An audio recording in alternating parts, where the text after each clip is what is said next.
예, 6월 25일 일요일 오후에 오프로입니다. 보통 일요일 오후 되면 대충 이제 할 일 하고 그다음에 일주일 정도를 제가 조금 정리하는 시간인데, 야, 월요병은 항상 있는 것 같아요. 제가 이제 주식 보는 게 사실 거의 업이다 보니까 차트를 보통 이제 거의 다 돌려보거든요. 오후장 되면.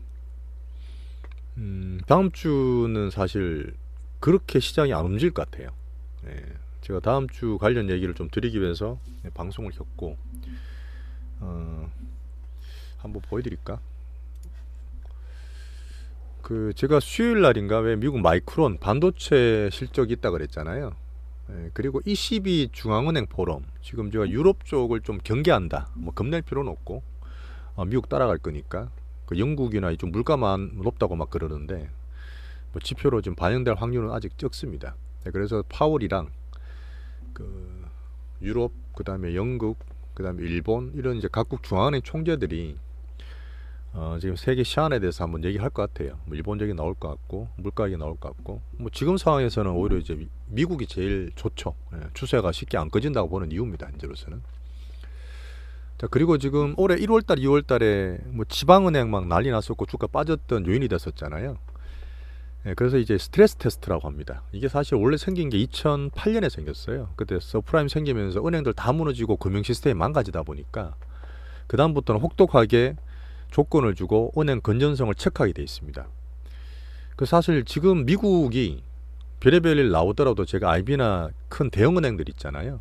미국의 은행이 정말 많습니다. 수백 개, 수천 개 있어요. 종류도 많습니다. 근데 지방은행은 사실 수시로 파산해요. 파산했다가 위에 또 편입되고 M&A 되고 하는 게 일반적입니다. 그래서 대마불사 말씀드리는 부분이고, 큰 은행 기준으로 보시면 돼요. 지수 큰 은행. 그 스트레스 테스트를 할 텐데, 뭐 이거 특별하게 나오면 또 안 좋은 짜잘한 지방 소형은행들이 좀 안 좋을 수 있지만, 큰 은행 쪽은 나쁘지 않다. 지금 계속, 또 그리고 여러분들이 걱정하실 수 있는, 특히 지방 스몰은행이 많이 가지고 있는 상업용 부동산, 개인들이 산 거는 2008년에 그 경험 때문에 빚내서 안 샀다. 지금 개인들은 사실 그렇게 부채가 높지 않아요, 미국은요. 미국은 정부 부채가 많은 거지 우리나라처럼 개인 부채가 그렇게 많지 않습니다. 그래서 기업들이 사실 코로나 때 하고, 특히 캘리포니아나 보면 그 만들었던 애들이 재택근무하면서 지금 공실이 되게 많이 늘고 있다 그랬잖아요. 특히 캘리포니아 가면은 뭐 지금 난리도 아니라 그러는데, 그런 부분에 부실이 또 큰 데서 안 받아주니까. 큰 데는 이미 몇 년 전, 10년 동안 이 때문에 특별하게 막 위험한 자산은 투자 자체를 못해요. 그 도트 프랭크법이라고. 그래서 지금 대형주 은행들이, 제가 자꾸 대마불사 말씀드리는 이유가 사실 있습니다. 어지간하면 금융위기 안 와요. 계속 말씀드리잖아요. 그 밑에 있는 딴의 문제고. 일단 테스트를 보면 됩니다. 지금 미국 금리라든지 그 스프레드 쪽이라든지 제가 보는 여러 가지 하이힐드 쪽도 보면 뭐 괜찮습니다. 다음 주 특별한 거 없고, 이제 월화수목인데 다음 주에 미국 지표로 볼 수 있는 소비자 신뢰지수, 그다음 부동산 건축, 그다음에 실업 수당 청구권, 이런 것들, 제 고용을 제가 조금 올라갈 거라 보고 있잖아요. 그렇다 해서 야, 미국 경기 나쁘네, 큰일 났어, 아직 이 정도는 팡팡 안 올 거예요.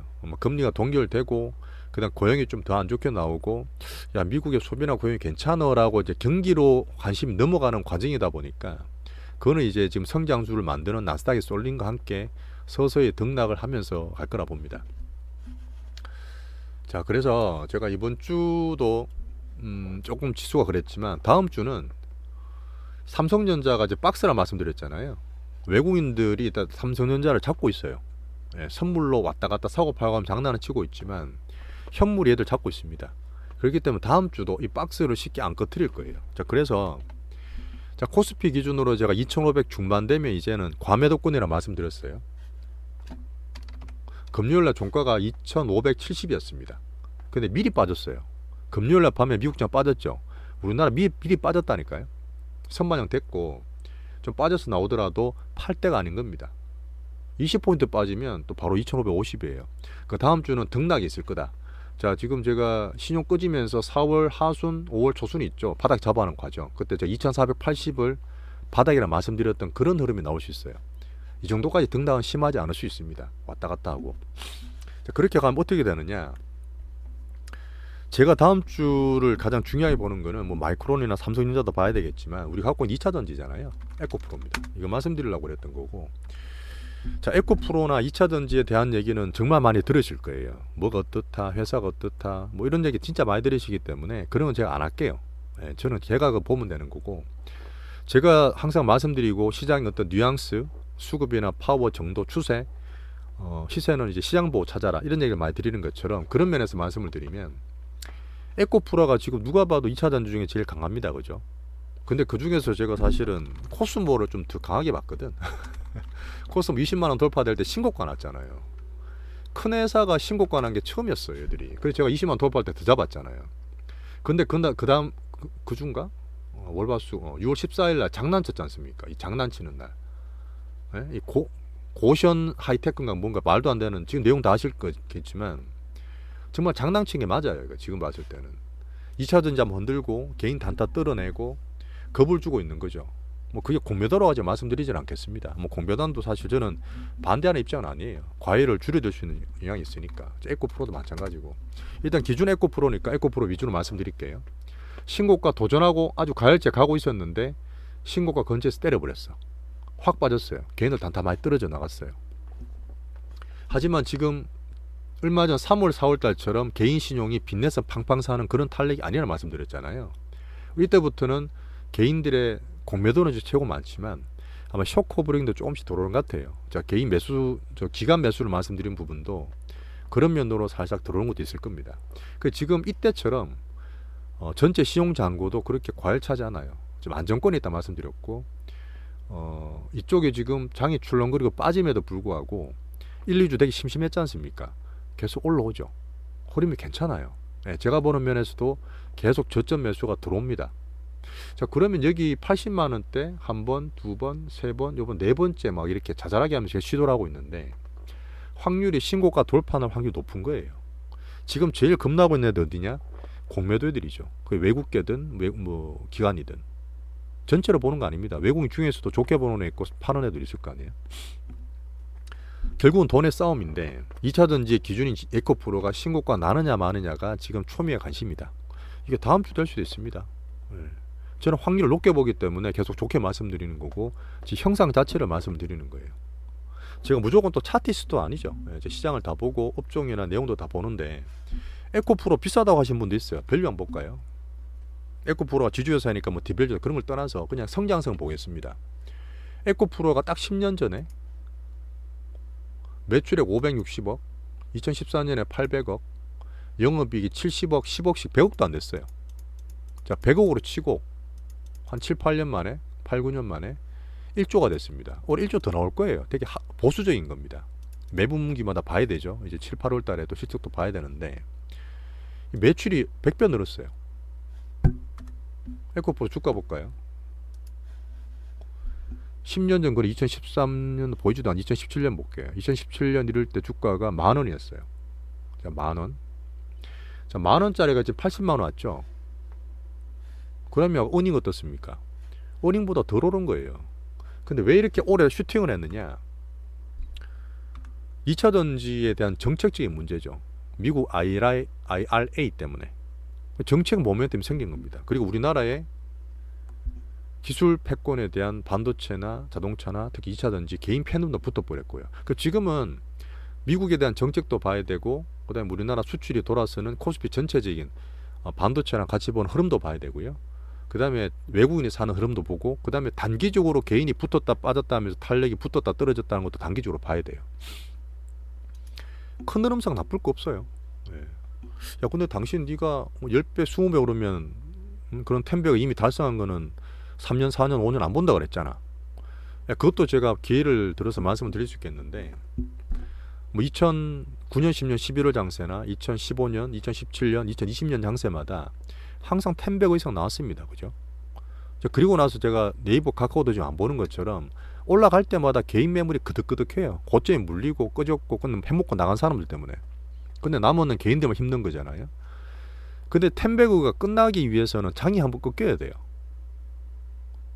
팔아야 될 때는 장이 정말 좋은 사이클 위에 과열권에 있어야 된단 말이죠. 그때 팔고 나오는 거니까.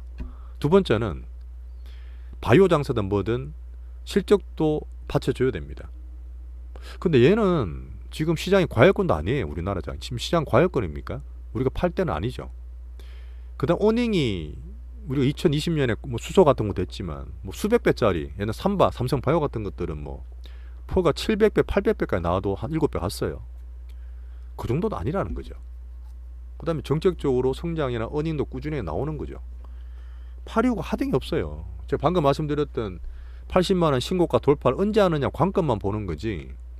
성장, 어닝, 정책, 시장, 수급까지. 수급도 지금 과열권 해소했잖아요. 2달 동안. 잘했지 않습니까? 저는 확률적으로 봤을 때, 가능성으로 봤을 때 이 종목을 팔 이유를 못 찾겠어요. 솔직히 저는.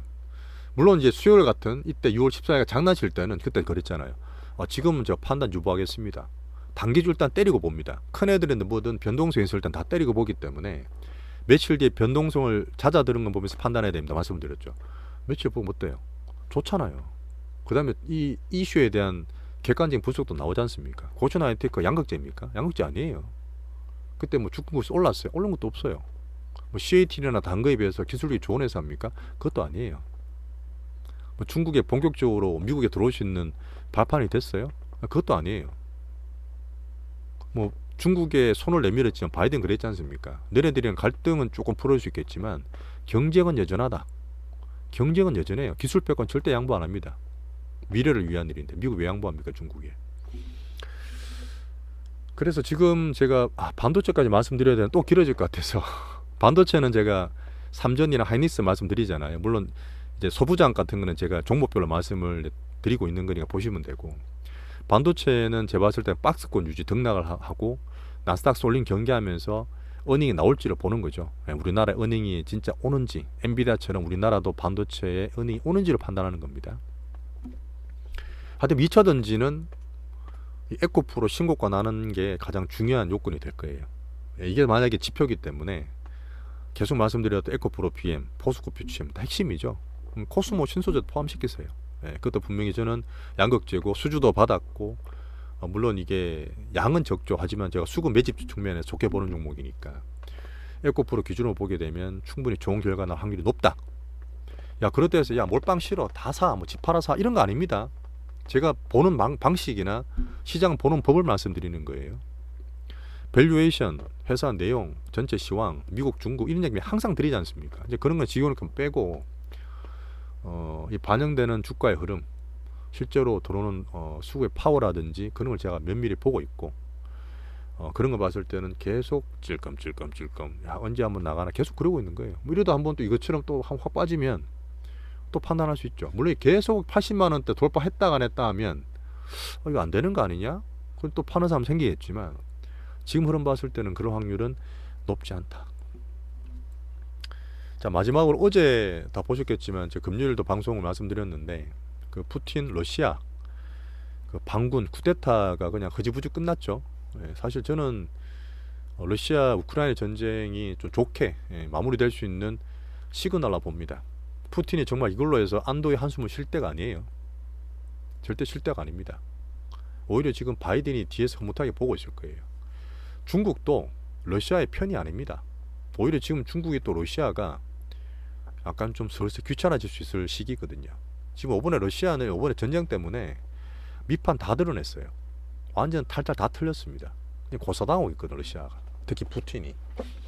그러면 봤을 때는 우리나라 정신이 아니 글로벌적으로 봤을 때 나쁘지 않기 때문에 큰 흐름 잡고 숲을 보고 나무를 보고 2차 전지에 우리가 특정적인 이걸 보고 있는 상태인데 나쁠 게 없어요. 어떤 사람들 지금 몇 천만 원, 몇 억씩도 지금 가지고 있는 종목들을 저는 알고 있습니다. 우리 같이 하고 있잖아요. 저도 투자하고 있고.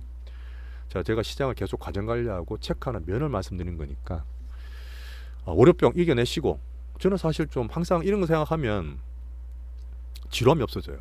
근데 볼 게 많고 체크하고 내가 확인할 게 많아지니까요. 오늘 일요일 오후 저녁 좋은 시간 보내시고 잘 정리하시고 난 다음에 제가 보고 있는 2차 전지, 그 다음 우리 특정 종목 전략주들 있잖아요. 꾸준하게 제가 체크해 드릴 테니까 같이 가시죠. 감사합니다.